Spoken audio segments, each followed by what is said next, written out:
میں نے تمہیں کیا کہا تھا، کیا سمجھایا تھا؟ تمہیں کہا تھا جب دادی جان تم سے رشتے کے بارے میں پوچھیں گے تو تم ان کو انکار کرو گی۔ وہ آبرو نے ہچکچاتے ہوئے کہا۔ کیا بکری کی طرح میں لگائی ہوئی ہے؟ میں تم جیسے عورتوں سے بہت اچھے طریقے سے واقف ہوں، جو یونیورسٹی میں چکر چلا کر بعد میں بڑی عمر کا مرد تلاش کرتی ہے جو ان کے کرتوتوں پر پردہ ڈال سکے۔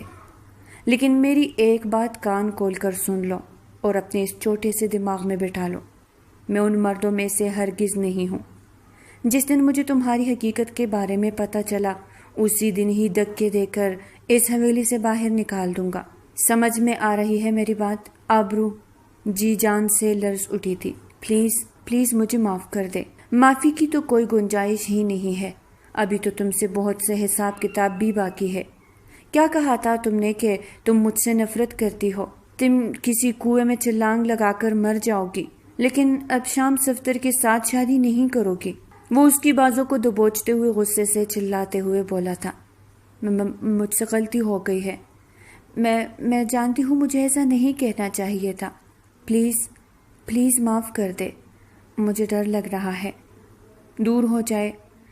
میری جان، مجھے تمہارے قریب آنے کا کوئی شوق نہیں تھا، لیکن یہ دنیا تم نے خود ہی ختم کی ہے۔ تم نے خود ہی مجھے پکارا ہے، مجھے آواز دی ہے، اور اب جب ایک خوبصورت دوشیزہ میرے سامنے کھڑی ہے جو میری ملکیت میں موجود ہے، میرے نکاح میں موجود ہے، جس پر مجھے شرعی حق حاصل ہے، میں کیسے اسے منہ موڑ سکتا ہوں؟ یہ تو پھر ناانصافی ہوگی۔ دادا جان کو ویسے بھی وارث چاہیے تھا، وہ چاہ رہے تھے کہ حویلی کی عورت انہیں وارث تھے۔ میری محبت سے تو ویسے بھی ان کو چڑ تھی، اس لیے تم جیسی فضول عورت کو میرے پلے باندھ دیا۔ آپ میرے بارے میں جیسا سوچ رہے ہیں ویسا کچھ بھی نہیں ہے۔ میں نہیں جانتی کہ آپ کو یہ ساری باتیں کس نے بتائی ہے۔ آبرو نے ایک بار پھر سے زبان کھولنے کی کوشش کی تھی۔ اب کی بار ابشام صفدر نے اس کا چہرہ اپنے ہاتھوں میں دبوچ لیا تھا۔ جب تک میں نہ کہوں تم نے زبان نہیں کھولنی۔ اب اگر تمہاری آواز آئی تو زبان گدی سے کھینچ نکالوں گا۔ سمجھ میں آ رہی ہے میری بات؟ وہ جی جان سے لرز اٹھی تھی۔ اس وقت بٹ کے قریب ہی تھر تھر کانپ رہی تھی، جبکہ ابشام صفدر بے چینی سے کمرے میں چکر کاٹ رہا تھا۔ پتہ نہیں وہ کون سی منحوس گھڑی تھی جب میں نے اس حویلی میں آنے کا فیصلہ کیا تھا۔ یہاں پر آنے سے اچھا تھا کہ امریکہ واپس چلا جاتا۔ یہ کہہ کر وہ دوبارہ سے اس کی جانب بڑھا اور اس کی بازو مروڑتے ہوئے بولا، مجھے بتاؤ کہ کس کا گناہ تم میرے سر پر ڈالنا چاہ رہی ہو؟ خدا کا واسطہ ہے اتنی تلخ باتیں مت کرے۔ میرا دل چلنی ہو رہا ہے، یوں لگ رہا ہے کہ کوئی میرے سینے میں خنجر چلا رہا ہو۔ مجھے بہت تکلیف ہو رہی ہے۔ میں بدکار نہیں ہوں، میں بد چلن بھی نہیں ہوں۔ میں نے آج سے پہلے کسی بھی مرد کی طرف نگاہ اٹھا کر بھی نہیں دیکھا۔ مجھے پتا ہے کہ کیسے اپنی حفاظت کرنی ہے، کیسے اپنے آپ کو بچا کر رکھنا ہے۔ اس سے پہلے کہ وہ مزید کچھ کہتی، وہ سر پیچھے کی طرف کر کے اونچی آواز میں ہنسنے لگا۔ اتنا ہنسا کہ اس کی آنکھوں سے پانی نکلنے لگا تھا۔ کیا کہا ہے تم نے؟ دوبارہ سے کہو کہ تم نے کبھی کسی مرد کی طرف نگاہ اٹھا کر بھی نہیں دیکھا۔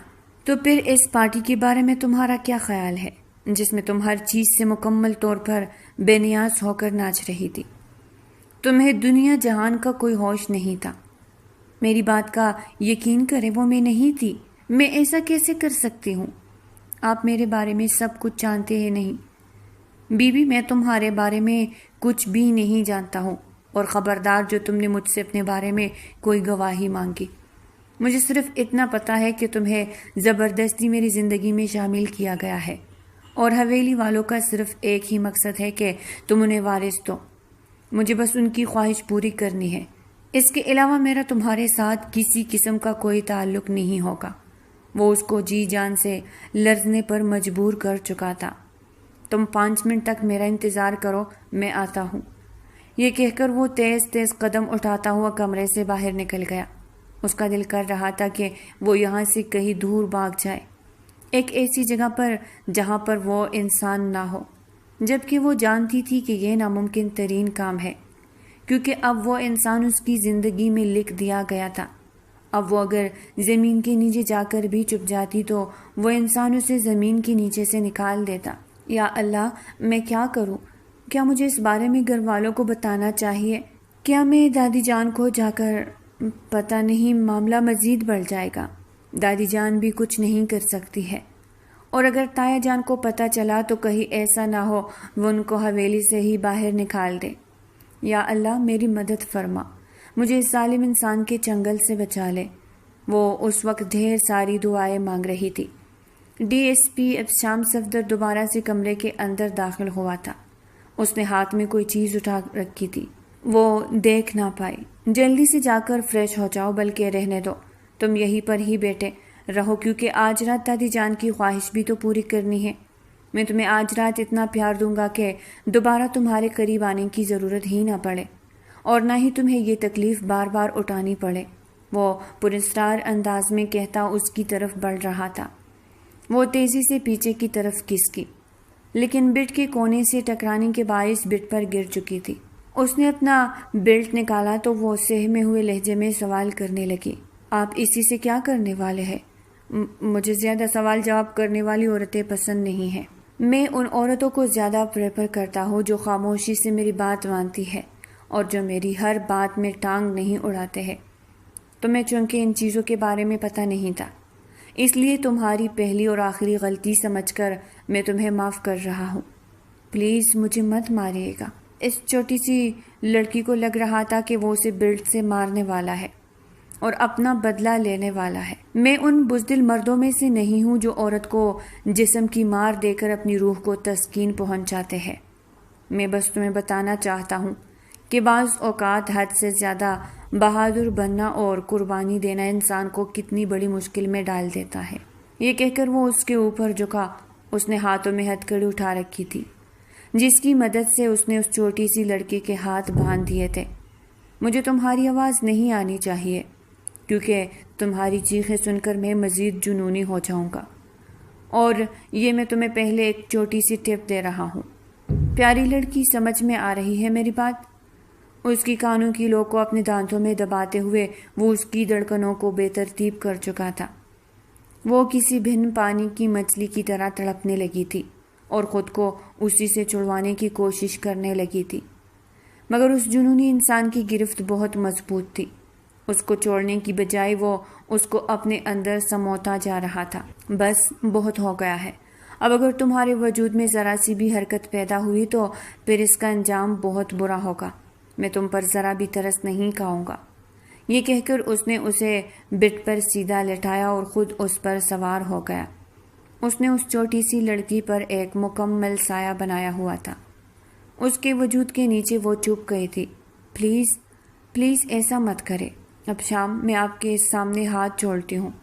یہ ہاتھ تمہیں دادی جان کے سامنے جوڑنے چاہیے تھے۔ دادا جان کو یہ بات بتانی چاہیے تھی کہ تم مجھ سے نکاح نہیں کرنا چاہتی ہو۔ اب تو اس کا کوئی بھی فائدہ نہیں ہے۔ اس کے ہاتھوں کو چومتا ہوا وہ خباثت بھرے انداز میں بولا تھا۔ چلو، کارروائی شروع کرنے سے پہلے میں تمہیں ایک اور مزے کی بات بتاتا ہوں۔ کیا تم وہ سننا پسند کرو گی؟ وہ اس کی کمر کو اپنے دونوں ہاتھوں میں دبوچتے ہوئے بولا تھا۔ اس کو بہت تکلیف محسوس ہو رہی تھی۔ وہ بار بار کسمسا رہی تھی اور اس کی گرفت کو کمزور کرنے کی کوشش کر رہی تھی، مگر اس ظالم انسان کی گرفت بہت مضبوط تھی۔ میں نے تم سے سوال کیا ہے، میرے سوال کا جواب دو۔ وہ ہلکے بھل داڑا تھا تو وہ زور و شور سے رونے لگی۔ اب کی بار وہ اس کے ہونٹوں پر مضبوطی سے ہاتھ جما چکا تھا اور پھر اس کے ساتھ ہی وہ اس کی گردن پر جھک گیا اور جگہ جگہ پر نشان بنانے لگا۔ وہ اس کے کمر پر خراشیں مار رہی تھی اور اس کو دور ہٹانے کی کوشش کر رہی تھی۔ اب شام کو اپنی کشادہ کمر پر جلن کا احساس ہو رہا تھا، مگر یہ احساس اسے تکلیف پہنچانے کے بجائے اسے مزید مدہوش کر رہا تھا، اسے مزید پاگل بنا رہا تھا۔ اس کو پہلے لگا تھا کہ وہ اس لڑکی کے قریب نہیں جا پائے گا، اس لڑکی سے اسے گھن محسوس ہوگی، وہ اس لڑکی سے نفرت کرتا ہے تو اسے ہاتھ بھی نہیں لگا پائے گا، مگر یہ اس کی غلط فہمی تھی۔ یہ بات تو ثابت ہو چکی تھی کہ وہ 18 سال کی لڑکی اپنے اندر بہت زیادہ خمار لیے ہوئے ہے۔ اس ظالم انسان کو اس چھوٹی سی لڑکی کی قربت میں ایسی مدہوشی ملی تھی جو اس نے آج تک کبھی بھی نہیں دیکھی تھی۔ ایسا نہیں تھا کہ پہلے اس کا کبھی کسی عورت کے ساتھ کوئی تعلق نہیں تھا، وہ بہت سی عورتوں کے ساتھ فزیکل بھی ہوا تھا، مگر کسی عورت میں بھی وہ نشہ نہیں تھا جو نشہ اس کی اپنی بیوی میں تھا۔ جب اس نے اس کے ہونٹوں کو آزاد کیا تو وہ سہمی ہوئی نظروں سے اس ظالم انسان کے چہرے کو دیکھنے لگی، جو کہ اب اپنی پینٹ کی طرف اپنا ہاتھ لے کر جا رہا تھا۔ پلیز مت کرے، پلیز، میں ٹوٹ جاؤں گی، میں بکھر جاؤں گی، مجھے معاف کر دو، میری معصومیت مجھ سے مت چھینے، زیادہ ڈرامے لگانے کی ضرورت نہیں ہے، میں تمہارے ساتھ کوئی زور زبردستی یا زیادتی نہیں کر رہا ہوں، شوہر ہوں تمہارا، تم پر حق رکھتا ہوں، میں اس چیز کو نظر انداز نہیں کر رہی ہوں، میں بس آپ کو اتنا بتانا چاہتی ہوں کہ مجھے بس تھوڑا سا وقت دے دے، مجھے اس رشتے کو سمجھنے کے لیے بس تھوڑا سا ٹائم دے دے، اب جو کہیں گے میں ویسا ہی کروں گی، اب تو وقت تمہارے ہاتھوں سے نکل چکا ہے چھوٹی سی لڑکی، اب تمہیں صرف برداشت کرنا ہے۔ اس کی گردن کو آزاد کرتا ہوا وہ اب نیچے کی طرف پڑنے لگا تھا۔ اس نے جلدی سے ابشام کے بالوں کو اپنی مٹھی میں جکڑ لیا تھا اور اس کو پیچھے ہٹانے کی کوشش کی تھی۔ ابشام نے تھوڑی ہی دیر پہلے اس کی ہتھکڑیاں کھولی تھی، لیکن اسے اندازہ ہو چکا تھا کہ دوبارہ سے ہتھکڑیاں پہنانے کی ضرورت ہے۔ اس نے اس کے دونوں بازو اوپر کی طرف اٹھائے اور ان کو قید کر دیا۔ چھوڑے مجھے، چھوڑے، میرا دل کر رہا ہے کہ تمہاری آواز بند کر دوں، لیکن تمہارے ہونٹوں کو چھپا نہیں سکتا کیونکہ یہی تو مجھے بہکا رہے ہیں۔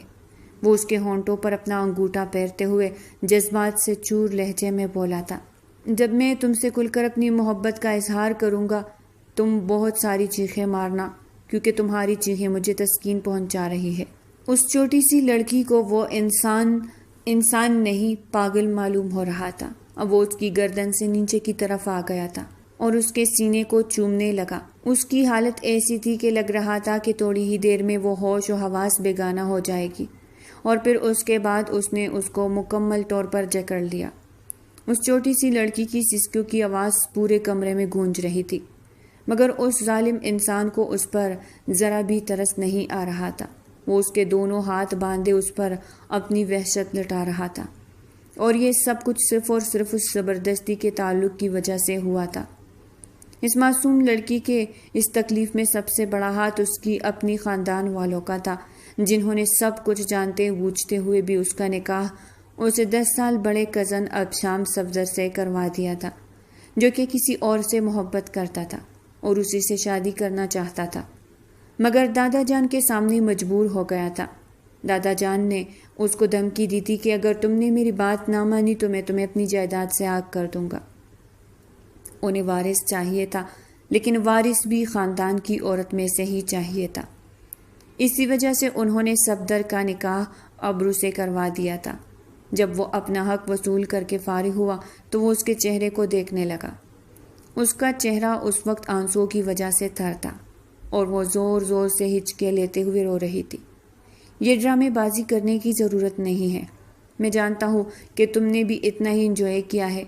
لاپرواہی سے اپنے خیالات کا اظہار کرتا وہ وہاں سے اٹھنے ہی لگا تھا کہ وہ چلاتے ہوئے بولی، آپ ایک بہت ہی ظالم انسان ہے، اللہ کرے آپ کو آپ کی محبت کبھی بھی نہ ملے، آپ اپنی محبت کے لیے تڑپتے رہے، اپنی محبت کو حاصل کرنے کے لیے آپ ابھی اسی طرح سے ہی خوار ہو جتنا خوار آپ نے مجھے کیا ہے۔ میں چاہتی ہوں کہ آپ ساری زندگی کبھی بھی چین کی سانس نہ لے پائے، آپ کی محبت آپ سے جدا ہو جائے۔ صفدر کا ہاتھ اٹھا تھا اور اس کے چہرے پر نشان چھوڑ گیا تھا۔ تمہاری مجال کیسے ہوئی؟ تم خود کو سمجھتی کیا ہو؟ تمہیں کیا لگتا ہے کہ تم بہت بڑی پیرنی ہو جس کی ساری دعائیں قبول ہو جائے گی؟ میں اس وقت صرف اتنا جانتی ہوں کہ آپ نے میرے ساتھ ظلم کیا ہے، آپ نے میرے جذبات کا مذاق اڑایا ہے، آپ نے میرے سارے احساسات کو مجروح کیا ہے، آپ نے میری معصومیت کو تباہ کیا ہے، اور میں اس کے لیے آپ کو کبھی بھی معاف نہیں کروں گی۔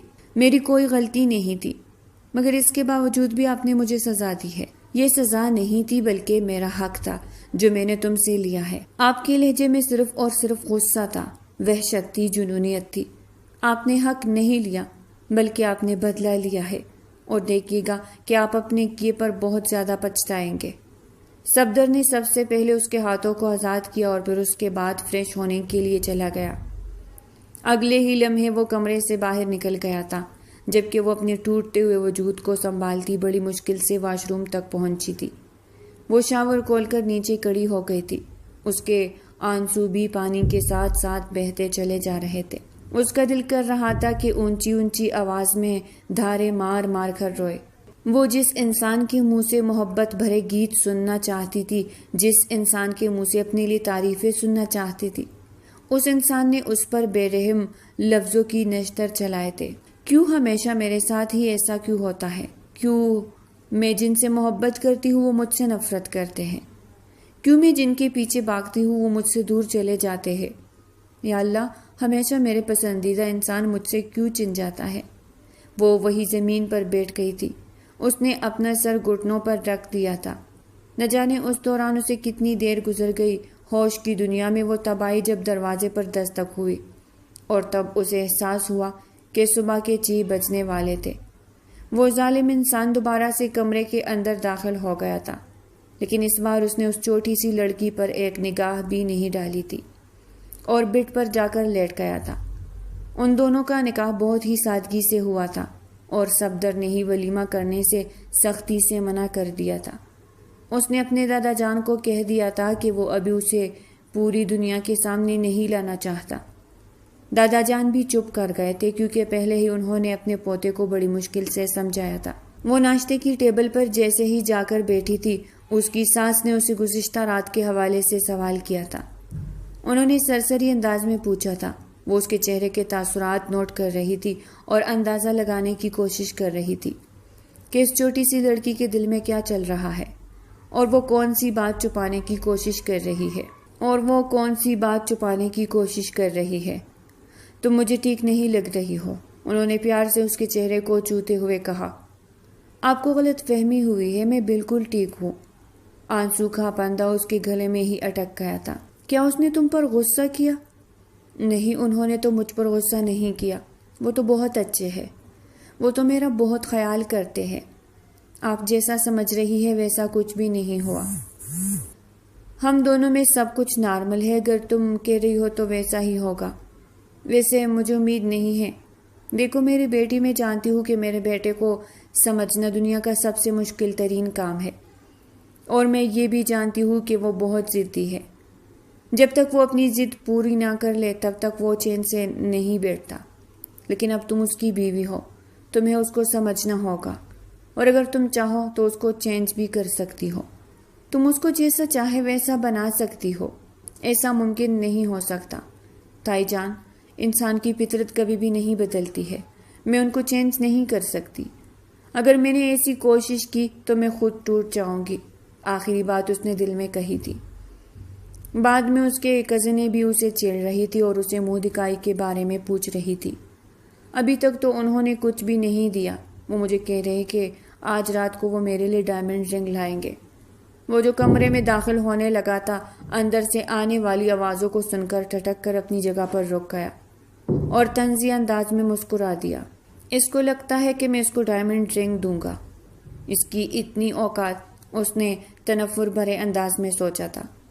شام کے وقت وہ اپنے دوست کے ساتھ شاپنگ مال گیا تھا۔ وہاں سے اس کے دوست کو کچھ زیورات اٹھانے تھے۔ یہ کہہ کر وہ دوبارہ سے سنیارے کی طرف متوجہ ہو گیا تھا، جبکہ وہ وہاں پر موجود مختلف رنگز اور بریسلٹ کو دیکھنے لگا تھا۔ اچانک ہی اس کے ذہن میں اپنی بیوی کا جملہ گونجنے لگا، جو اپنی سہیلیوں کو بتا رہی تھی کہ وہ آج رات اس کو منہ دکھائی میں ڈائمنڈ رنگ دے گا۔ اس کا ہاتھ نہ چاہتے ہوئے بھی وہاں پر موجود ایک ڈائمنڈ کی رنگ کی طرف بڑھا تھا۔ اس کو باہر نکالو، اس نے وہاں پر کھڑے ایک سیلز مین کو کہا۔ وہ رنگ بہت ہی پیاری تھی اور بہت قیمتی تھی۔ اس نے وہ رنگ پیک کروا لی تھی۔ وہ خود اپنے کیے پر حیران ہو رہا تھا کہ آخر اس نے وہ انگوٹھی کیوں خریدی ہے، کہ اس لڑکی کی باتوں نے واقعی اس پر اثر کرنا شروع کر دیا تھا۔ نہیں، ایسا ممکن نہیں ہو سکتا ہے۔ وہ اپنے دماغ میں چلنے والی سوچوں سے زیادہ پریشان ہو گیا تھا۔ کیا ہوا ہے؟ تم مجھے تھوڑا سا ڈسٹرب نظر آ رہے ہو۔ نہیں، کچھ بھی نہیں۔ بھابی کیسی ہے یار؟ پلیز اس کو بھابی مت کہو، شرم کر جاؤ، وہ تمہاری بیوی ہے، اسے تمہارا نکاح ہوا ہے۔ اب تو باز آ جاؤ، تم جانتے ہو کہ مجھے اس کی ذات سے کوئی دلچسپی نہیں تھی۔ اور تمہیں یہ بھی پتہ ہے کہ میں ملائکہ سے محبت کرتا ہوں۔ اس کا دوست چند لمحوں کے لیے خاموش ہو گیا۔ میری بات بہت ہی غور سے سنو تم دنیا کے خوش قسمت انسان ہو کہ ہر جگہ منہ مارنے کے باوجود تمہیں اس قدر نیک اور پاک دامن بیوی ملی ہے۔ بہتری اسی میں ہے کہ تم اس کی قدر کرو اور اس کو سنبھال کر رکھو۔ میں سچ کہوں تو میں تمہارے لیے بہت خوش ہوں۔ اس دنیا میں نیک بیوی سے قیمتی شے اور کوئی بھی نہیں ہے۔ نیک بیوی انسان کی پہچان ہوتی ہے۔ ایک غیرت مند انسان کے لیے یہی بات کافی ہے کہ اس کی بیوی نیک ہے اور پاک دامن ہے۔ اور جس ملائکہ کی تم بات کر رہے ہو اس کے بارے میں پورا جہان ہی بہت اچھے طریقے سے جانتا ہے کہ کوئی بھی ایسا مرد نہیں ہے جس کے ساتھ اس کا تعلق نہ ہو۔ بس خاموش ہو جاؤ۔ میں ملائکہ کی ذات کے خلاف ایک لفظ بھی نہیں سنوں گا۔ میں جانتا ہوں کہ وہ کس قدر پاک ہے۔ اگر تم ایسی باتیں کر رہے ہو تو اس کا مطلب ہے کہ تم ملائکہ کو جانتے ہی نہیں ہو۔ جو کچھ میں نے سنا ہے اگر وہ تمہیں سننے کو مل جاتا، میں قسم اٹھا کر کہتا ہوں کہ اگر کوئی میرے سامنے اس کی ذات کے خلاف باتیں کر تو اس کو اسی وقت زندہ زمین کے اندر دفن کر دیتا۔ مجھے بتاؤ کہ تم کتنے لوگوں کو زمین کے اندر دفن کرو گے؟ ہر کسی کی زبان پر ہی اسی کا نام ہے۔ جس عورت سے تم نے محبت کی ہے وہ تو عورت کہلانے کے لائق ہی نہیں ہے۔ میں مزید کچھ بھی نہیں کہنا چاہتا۔ ہاں، میں خود بھی ایک بیٹی کا باپ ہوں۔ میں جانتا ہوں کہ میں اس وقت بہت بڑی بڑی باتیں کر رہا ہوں اور شاید میں گنہگار بھی ہو رہا ہوں، مگر میری مجبوری ہے۔ میں چاہتا ہوں کہ تم آنکھیں کھول لو اور ابھی جو عورت تمہارے حصے میں آئی ہے اس سے محبت کرو، اس کی عزت کرو، اس کی قدر کرو۔ اس طرح کی عورتیں اتنی آسانی سے نہیں ملتی ہے۔ اس کو اس کی حویلی کے سامنے ڈراپ کرنے کے بعد وہ وہاں سے جا چکا تھا۔ اب شام نے اسے حویلی کے اندر آنے کے لیے کہا تھا مگر اس نے خوبصورتی سے انکار کر دیا تھا۔ حقیقت تو یہ تھی کہ اب شام کی باتیں سن کر اس کا موڈ آف ہو گیا تھا۔ جب وہ کمرے کے اندر داخل ہوا اس نے دیکھا کہ وہ اس کے کپڑوں کو طے کر رہی تھی اور کچھ کپڑے پریس کر چکی تھی۔ یہ سب کچھ کیوں کر رہی ہو؟ آپ نے ہی مجھے کہا تھا کہ آج کے بعد آپ کے سارے کام میں کیا کروں گی۔ اس نے نگاہیں جھکاتے ہوئے جواب دیا تھا۔ اس نے اپنے ذہن پر زور ڈالنے کی کوشش کی مگر اس کو یاد نہیں آیا۔ نہ جانے اس نے کبھی یہ بات کہی تھی۔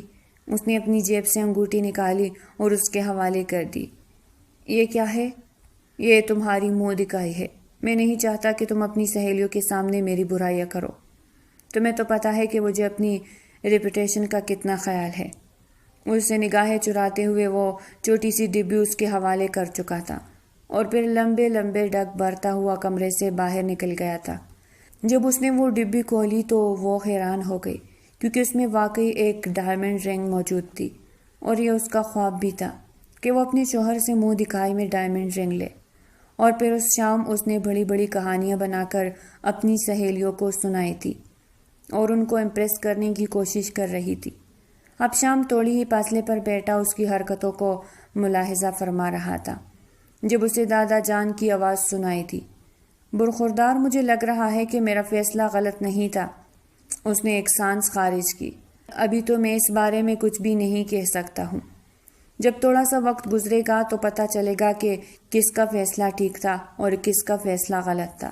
تم اسے اپنے ساتھ لندن لے کر جاؤ گے؟ ایسا کسی بھی کتاب میں نہیں لکھا ہوا۔ میں اسے اپنے ساتھ لے کر نہیں جاؤں گا۔ وہاں پر میں ایک بزنس پروجیکٹ کے سلسلے میں جا رہا ہوں، ہنی مون منانے کے لیے نہیں۔ برخوردار، میں نے جو کچھ کہنا تھا وہ کہہ چکا ہوں اور اب میں مزید تمہاری کوئی بات نہیں سنوں گا۔ تم اسے اپنے ساتھ لے کر جاؤ گے تو لے کر جاؤ گے۔ دادا جان، آپ مجھ پر اپنا ہر حکم مسلط نہیں کر سکتے ہیں۔ پہلے بھی آپ کی بات مانتے ہوئے میں نے اس سے نکاح کیا تھا اور اب آپ کیا چاہتے ہیں کہ میں ساری زندگی اسے اپنے ساتھ باندھ کر رکھوں؟ وہ تمہاری بیوی ہے۔ کس طرح کی باتیں کر رہے ہو تم؟ اپنی بیوی کو انسان اپنے ساتھ ہی رکھتا ہے۔ اب اسے تم یہاں پر چھوڑ کر تو نہیں جا سکتے۔ اگر تمہارا یہ ارادہ ہے کہ تم لندن جا کر اس ملائکہ نامی عورت کے ساتھ نکاح کرو گے تو یہ بھی تمہاری غلط فہمی ہے، کیونکہ ابھی بھی میرے پاس پورا حق ہے کہ میں تمہیں جائیداد سے آگ کر دوں۔ اس کے دل میں ایک بار پھر سے اس چھوٹی سی لڑکی کے لیے نفرت پیدا ہو گئی تھی۔ دادا جان کی باتیں سن کر وہ بہت زیادہ غصے میں آ گیا تھا۔ وہ لندن اکیلا جانا چاہتا تھا، مگر اب وہ لڑکی بھی اس کے ساتھ جا رہی تھی۔ کمرے میں داخل ہوا تو وہ موبائل میں مصروف تھی۔ اس نے اس چھوٹی سی لڑکی کے ہاتھ سے موبائل چھینا اور اسے زور سے دیوار کے ساتھ مار کر توڑ دیا۔ وہ ایک لمحے کے لیے گڑبڑا گئی۔ یہ کیا کیا آپ نے؟ تم نے دادا جان کو کہا ہے نا لندن جانے کے لیے؟ خدا کی قسم اٹھا کر کہتی ہوں کہ میری ان سے اس معاملے میں کوئی بات نہیں ہوئی۔ ڈرامے لگانے کی ضرورت نہیں ہے، وہ اس کے منہ کو دبوچتے ہوئے بولا۔ تم میرے ساتھ لندن نہیں جاؤ گی، اور یہ بات تم نے نیچے جا کر سب کو بتانی ہے۔ وہ اسے جان بوجھ کر یہ سب کچھ کہنے پر مجبور کر رہا تھا۔ آبرو نے بڑی ہمت کی اور دادا جان کو سب کے سامنے انکار کیا تھا، مگر دادا جان کہاں اس کی باتوں میں آنے والے تھے۔ وہ اپنے پوتے کی فطرت سے بہت اچھے طریقے سے واقف تھے۔ وہ اپنے پوتے کے رگ رگ کو جانتے تھے۔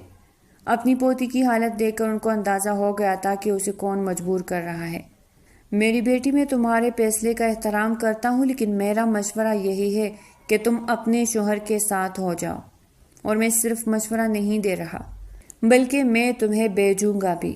اب میں مزید تم لوگوں کے منہ سے انکار نہ سنوں۔ مجھے یقین ہے کہ تم دونوں میاں بیوی میری بات سمجھ جاؤ گے۔ رات کے وقت وہ کمرے میں جانے سے خوفزدہ ہو رہی تھی۔ اس کو لگ رہا تھا کہ اب شام صفدر اس پر دوبارہ سے غصہ کرے گا۔ وہ اس وقت لان میں کھڑی تھی جب اسے محسوس ہوا کہ کوئی اس کے پہلو میں آ کر کھڑا ہوا۔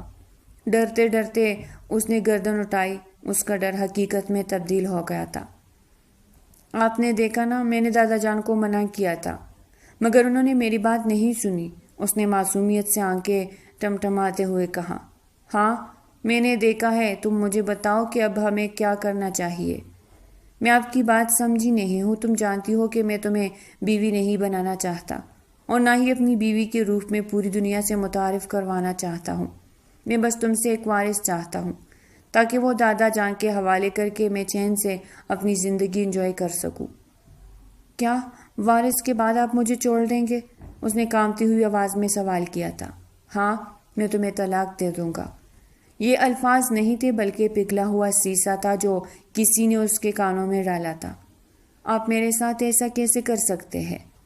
دیکھو لڑکی، میں نے تمہارے ساتھ پیار محبت کے وعدے نہیں کیے تھے، نہ ہی میں نے تم سے شادی کا وعدہ کیا تھا۔ ہمارا نکاح جس حال میں ہوا ہے اسے تم بہت اچھے طریقے سے جانتی ہو۔ آپ مجھے اپنا بھی تو بنا سکتے ہیں۔ آپ مجھے بتائیں کہ مجھ میں کس چیز کی کمی ہے؟ تم ایک بے وقوف اور نادان عورت ہو۔ تم مجھ سے عمر میں بھی 10 سال چھوٹی ہو۔ خود سوچو کہ اپنے سے 10 سال چھوٹے لڑکی کے ساتھ میں کیسے گزارا کر سکتا ہوں۔ میں آپ سے وعدہ کرتی ہوں کہ میں آپ کو کبھی بھی پریشان نہیں کروں گی۔ آپ جیسا کہیں گے میں ویسا ہی کروں گی، مگر خدا کا واسطہ ہے مجھے طلاق مت دیجیے گا، مجھے اپنی زندگی سے مت نکالیے گا۔ اگر آپ کا بعد میں یہی ارادہ ہے تو میری دعا ہے کہ اللہ تعالیٰ مجھے وارث نہ دے، کیونکہ میں آپ سے جدا نہیں ہونا چاہتی ہوں۔ یہ کہہ کر وہ اس کے قدموں میں گر گئی تھی اور پھوٹ پھوٹ کر رونے لگی تھی۔ اب شام ایک لمحے کے لیے پیچھے کی طرف ہٹا تھا۔ تم کس قدر پاگل عورتوں میں سے ہو۔ تم سے میں نفرت کرتا ہوں، شدید نفرت، اور تم ہو کہ بار بار میرے سامنے پیچھے چلی جا رہی ہو۔ کیا تم میں ذرا بھی عزت نفس نہیں ہے؟ آپ جانتے ہیں کہ میری سب سے بڑی دعا کیا ہے؟ وہ اس کے سوال کا جواب دیے بغیر اس کی آنکھوں میں دیکھتے ہوئے بولی تھی۔ میری دعا ہے کہ آپ کو محبت ہو جائے اور مجھ سے محبت ہو جائے، شدید محبت ہو جائے۔ آپ کو میرے علاوہ کچھ اور نظر ہی نہ آئے۔ آپ کو ہر جگہ پر صرف میں ہی دکھائی دوں۔ آپ مجھے پانے کے لیے، مجھے حاصل کرنے کے لیے روئے تڑپے، مگر میں آپ کو کہیں بھی دکھائی نہ دوں۔ یہ کہہ کر وہ ایک بار پھر سے ہچکیوں سے رونے لگی تھی۔ یہ سب کچھ صرف فلموں اور ڈراموں میں ہوتا ہے، حقیقی زندگی نہیں فلمیں ہوتی ہے، جہاں پر کپل پہلے ایک دوسرے سے نفرت کرتے ہیں اور پھر وقت گزرنے کے ساتھ ان میں ایک دوسرے سے محبت ہو جاتی ہے۔ میں نے زندگی میں صرف ایک ہی عورت سے محبت کی ہے، اور وہ ہے ملائکہ۔ میں تمہیں اپنے ساتھ لندن لے کر جاؤں گا تاکہ تم میری دوسری شادی میں شریک ہو سکو۔ بے رحمی سے اپنی بات مکمل کرتا ہوا وہ وہاں سے چلا گیا تھا۔ کافی دیر تک وہ اسی ٹھنڈی گھاس پر بیٹھی روتی رہی تھی۔ دادا جان اپنے کمرے کی کھڑکی میں کھڑے بے بسی سے اپنی پوتی کی حالت دیکھ رہے تھے۔ کیا میں نے اس کے ساتھ بہت بڑی زیادتی کر دی ہے؟ اے اللہ، اگر مجھ سے کوئی گناہ سرزد ہو گیا ہے تو مجھے معاف کر دے۔ میں بس چاہتا تھا کہ اب شام سیدھے راستے پر آ جائے، اور میں جانتا تھا کہ صرف یہی لڑکی ہے جو اس کو سیدھے راستے پر لا سکتی ہے۔ مگر اب اپنی پوتی کی حالت دیکھ کر ان کا دل خون کے آنسور ہو رہا تھا۔ 2 دنوں کے بعد ان کی فلائٹ تھی۔ وہ 2 دنوں سے مسلسل پیکنگ کر رہی تھی۔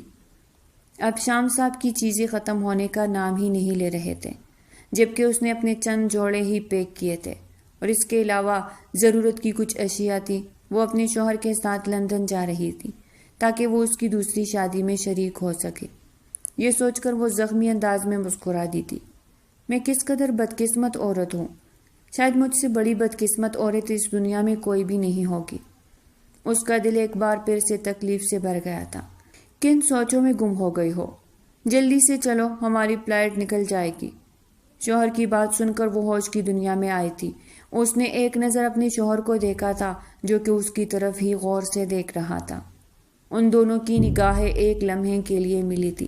اس نے نگاہیں چرائی تھی اور تیز تیز قدم اٹھاتی ہوئی کمرے سے باہر نکل گئی تھی۔ وہ لوگ لندن پہنچے تو وہاں پر ہلکی ہلکی بارش ہو رہی تھی۔ اس چھوٹی سی لڑکی کو بارش بہت پسند ہوتی۔ وہ بھیگنے کے لیے باہر جانے ہی لگی تھی کہ اب شام نے اس کا ہاتھ پکڑ کر اسے پیچھے کی طرف کھینچا۔ کیا کر رہی ہو؟ پاگل تو نہیں ہو گئی ہو؟ سردیوں کی بارش میں بھیگ گئی تو بیمار ہو جاؤ گی۔ آپ کو میری کیوں فکر ہو رہی ہے؟ کیونکہ میں نہیں چاہتا کہ تمہارے قتل کا الزام میرے سر پر لگے اور میں دوسری شادی کرنے کی بجائے ساری زندگی جیل میں ہی گزار دوں۔ مجھے تم سے زیادہ اپنی فکر ہے۔ اسی وجہ سے اپنے دماغ میں کسی بھی قسم کی خوش فہمی مت آنے دینا، ورنہ خود تکلیف اٹھاؤ گے۔ وہ انسان بہت ہی تلخ بولتا تھا۔ اس چیز کا تو اسے اندازہ ہو ہی گیا تھا۔ کاش میں اس انسان کی پسندیدہ عورت ہوتی۔ وہ یہ سوچ کر رہ گئی۔ گاڑی منزل کی طرف روا دوا تھی۔ وہاں پر بھی صفدر صاحب کا ایک بہت بڑا بنگلہ تھا جہاں پر نوکروں کی ایک فوج تھی۔ ملائکہ صاحبہ کے بارے میں کوئی خبر ہے؟ صاحب جی، وہ آج بھی آپ سے ملنے کے لیے آئی تھی، مگر آپ حویلی میں موجود نہیں تھے، اسی وجہ سے وہ چلے گئے۔ ٹھیک ہے، اب اسے میرے آنے کے بارے میں انفارم نہیں کرنا۔ میں چاہتا ہوں کہ وہ دوبارہ سے آئے۔ اس نے اپنے گھر کی چابی ملائکہ کو بھی دی ہوئی تھی۔ ملازم نے کچھ کہنا چاہا مگر اب شام صفدر نے ہاتھ اٹھا کر اسے خاموش رہنے کا اشارہ کیا تھا۔ وہ ملائکہ کو سرپرائز دینا چاہتا تھا۔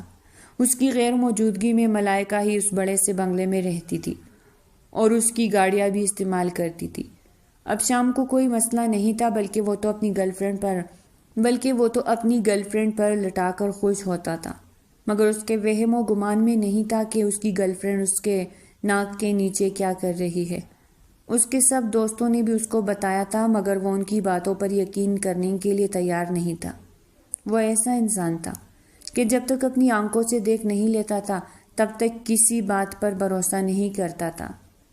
ایک چیز جو اس نے شدت سے نوٹ کی تھی وہ یہ تھی کہ آبرو کی اس کی زندگی میں آنے کے بعد اس کی زندگی کے بہت سے مسئلے حل ہو گئے تھے اور اس کی زندگی سکون سے بھر گئی تھی، ورنہ اس سے پہلے تک اس کی زندگی بہت زیادہ بے ترتیب تھی۔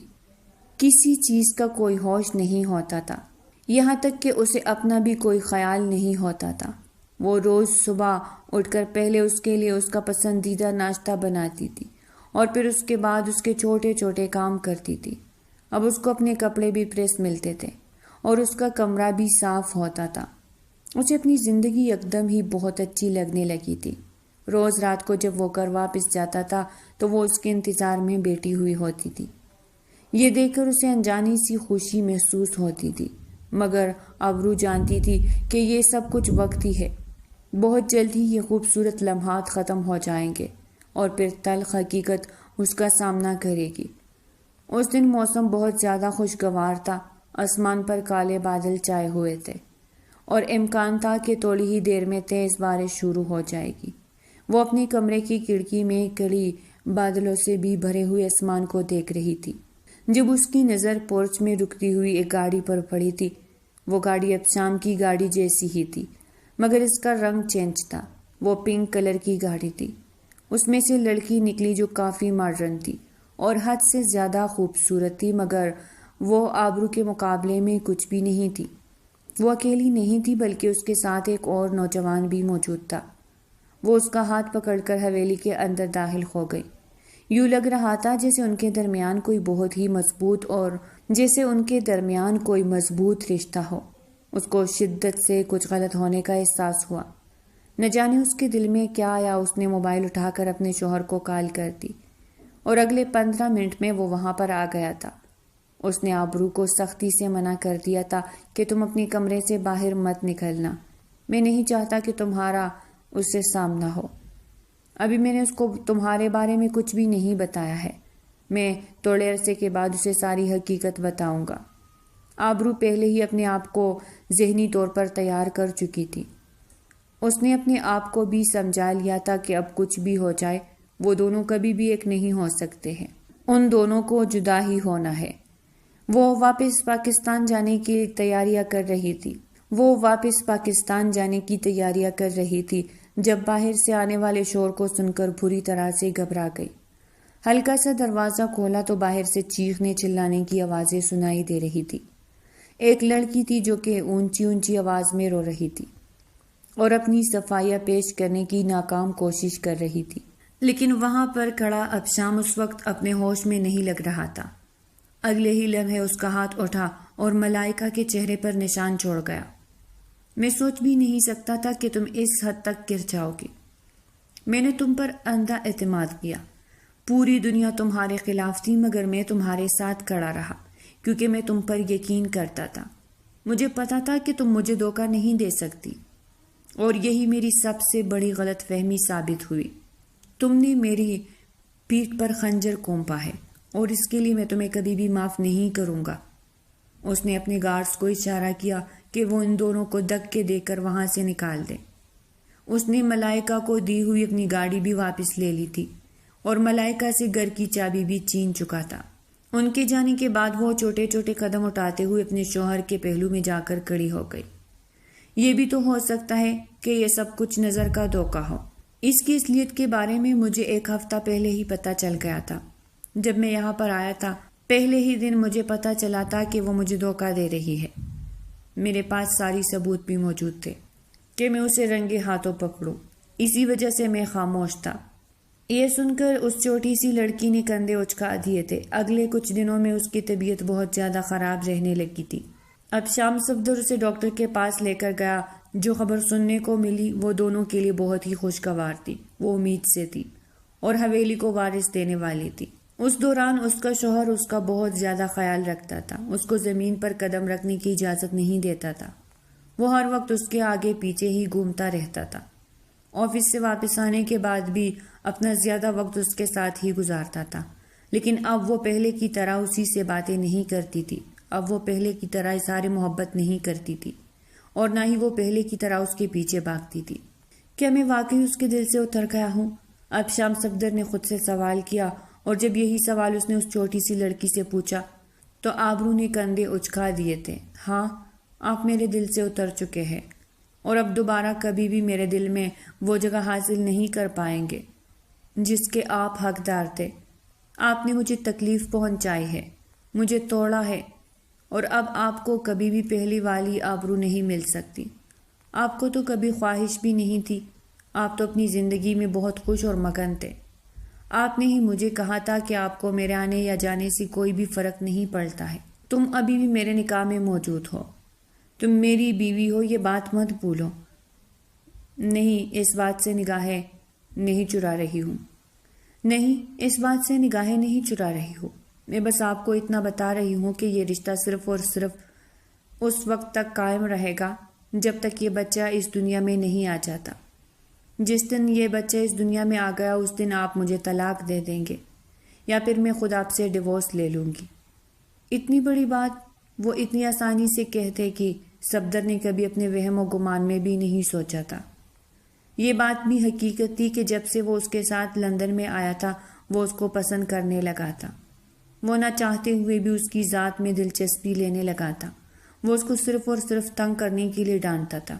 حقیقت تو یہ تھی کہ وہ دل ہی دل میں اس کو پسند کرنے لگا تھا۔ دادا جان نے ٹھیک کہا تھا کہ وہ لڑکی اس کو اپنے آپ سے محبت کرنے پر مجبور کر دے گی۔ اس چھوٹی سی لڑکی کی وجہ سے ہی اس نے سارے برے کام چھوڑ دیے تھے۔ اب وہ پہلے کی طرح نشہ نہیں کرتا تھا عورتوں کے چکر میں نہیں پڑتا تھا، بلکہ وہ اپنے نصیب پر راضی ہو گیا تھا۔ وہ اپنے رب کا شکر ادا کرتا تھا جس نے اسے پاک دامن بیوی دی تھی، اور جب سب کچھ ٹھیک ہونے والا تھا تو اس کی بیوی اس کو چھوڑنے کی باتیں کر رہی تھی۔ اس کی ڈیلیوری سے 1 مہینہ پہلے ہی وہ پاکستان آ چکے تھے، کیونکہ دادی جان نے حکم دیا تھا کہ وہاں پر اس کی اتنی اچھی دیکھ بھال نہیں ہوگی جتنا اچھا اس کا حویلی میں خیال رکھا جائے گا۔ آبرو کے والدین کو اس کے بچپن میں ہی انتقال ہو گیا تھا۔ اس کی دادی اور دادا نے اس کی پرورش کی تھی۔ انہوں نے اس کی ہر خواہش منہ سے نکلنے سے پہلے ہی پوری کی تھی۔ اس کو کبھی بھی پیار اور محبت کی کمی نہیں ہونے دی تھی۔ آبرو کے دماغ میں بچپن میں ہی یہ بات ڈال دی گئی تھی کہ جب وہ بڑی ہوگی تو اس کا نکاح ابشام سے ہوگا۔ وہ بچپن سے ہی اس کی محبت میں گرفتار ہو گئی تھی، اس کے خواب دیکھنے لگی تھی۔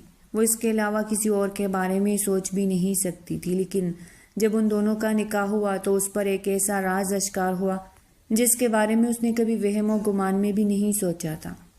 اس کا شوہر کسی اور عورت کی محبت میں گرفتار نکلا تھا۔ ملائکہ صفدر کی یونیورسٹی کی فرینڈ تھی جو کہ اسی کے پیسوں پر ہی لندن سیٹل ہو گئی تھی، اور اب جب سب کچھ ٹھیک ہو گیا تھا تو وہ خود پیچھے ہٹ رہی تھی۔ اکثر وہ خود سے یہ سوال کرتی تھی کہ اب اس کا شوہر مکمل طور پر اس کی مٹھی میں ہے تو وہ کیوں اس کے ساتھ تعلق ختم کر رہی ہے۔ سب سے زیادہ دکھ اسے اس بات پر بھی تھا کہ اب شام نے کوئی واویلا نہیں مچایا تھا۔ کیا اس کے لیے آبرو کو چھوڑنا اتنا آسان تھا؟ آبرو نے 2 جڑواں بچوں کو جنم دیا تھا۔ اس کے چہرے پر ممتا کی رونق تھی۔ وہ اس وقت خوشی سے اپنے بچوں کے چہروں کو چوم رہی تھی۔ جب وہ کمرے میں داخل ہوا، آبرو نے اسے بے ساختہ نگاہیں چرائی تھی۔ اب شام نے اس کے ہاتھوں سے بھاری بھاری کر کے اپنے بچے لیے اور ان کے ماتھے پر بوسہ دیا۔ ایک کا نام فیروز ہوگا اور دوسرے کا نام سلطان۔ وہاں پر کڑے کڑے اس نے اپنے بیٹوں کے نام رکھ دیے تھے۔ میں ان کی ماں ہوں، ان کا نام رکھنے کا حق میرے پاس ہے۔ معذرت بیگم صاحبہ، غلطی ہو گئی ہے، آپ حکم کریں۔ آپ کو کیا نام رکھنا چاہیے؟ آپ کو کیا نام رکھنا ہے؟ ایک کا نام فیروز ہوگا اور ایک کا نام سلطان۔ اس نے نگاہیں جھکاتے ہوئے وہی جملہ دہرایا تھا۔ کیا تم مجھے معاف نہیں کر سکتی؟ میں اپنے کیے پر بہت زیادہ شرمندہ ہوں۔ میں چاہتا ہوں کہ میں تمہارے ساتھ ایک نئی زندگی کی شروعات کروں جس میں صرف ہم 4 ہوں۔ میں تم جیسی عورت کو نہیں کھونا چاہتا۔ تم میرے لیے اللہ تعالیٰ کا دیا ہوا تحفہ ہو۔ تم وہ عورت ہو جس کو ہر مرد دعاؤں میں مانگتا ہے۔ میں تمہیں نہیں کھو سکتا۔ کیا تم مجھے معاف نہیں کر سکتے؟ میں نے کبھی بھی آپ کے لیے اپنے دل میں ناراضگی نہیں رکھی۔ اس میں آپ کا بھی کوئی قصور نہیں ہے۔ آپ کے ساتھ بھی زبردستی ہوئی تھی۔ میں آپ کو معاف کر چکی ہوں۔ کیا تم عمر بھر میرا ساتھ نبھانے کا وعدہ کرو گی؟ مگر میری کچھ شرائط ہے۔ آبرو نے آنکھیں چھوٹی چھوٹی کر کے اسے گھورتے ہوئے کہا۔ تمہارا ہر حکم سر آنکھوں پر اپنے سینے پر ہاتھ رکھتا ہوا وہ مسرور انداز میں بولا تھا۔ یہ دیکھ کر آبرو بھی کھل کر مسکرا دی تھی۔ ایک خوشگوار زندگی ان کی منتظر تھی۔ تو پیارے ریڈرز، یہ تھی آج کی ناول۔ اگر آپ کو پسند آئی ہو تو لائک کریں اور چینل کو سبسکرائب کریں۔ پھر ملتے ہیں ایک نئی ناول کے ساتھ، تب تک کے لیے ہمیں اجازت دیجیے گا۔ اللہ نگہبان۔